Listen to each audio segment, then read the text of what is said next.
అలాగే బాలశౌరి గారు ఇందాక చెప్తున్నారు, చిరంజీవి గారి పాట కొడితే కొట్టాలిరా 6 కొట్టాలని. ధోని కొట్టే 6 ఎలా ఉంటుంది?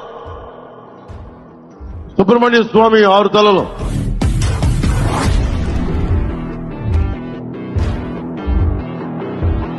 నంబర్ 6 పార్లమెంట్ అభ్యర్థులుగా నంబర్ 6 బాలశౌరి గారు గుర్తుపెట్టుకోండి. మన జలసాలు ఒక డైలాగ్ ఉంటుంది, ఎదుటోడు దాడి చేస్తుంటే ఒకటే గుర్తుపెట్టుకోండి, నీ చేతిలో రాడ్డు వాడి head, rod head, rod head. అలాగా పార్లమెంట్ అభ్యర్థిగా number 6 Balashowry, number 6 Balashowry, number 6 గాజు గ్లాసు గుర్తు, నంబర్ 6 బాలశౌరి, నంబర్ 6 గాజు గ్లాసు బాలశౌరి, నంబర్ 6 గాజు గ్లాసు బాలశౌరి, నంబర్ 6 గాజు గ్లాసు బాలశౌరి. గుర్తేండి.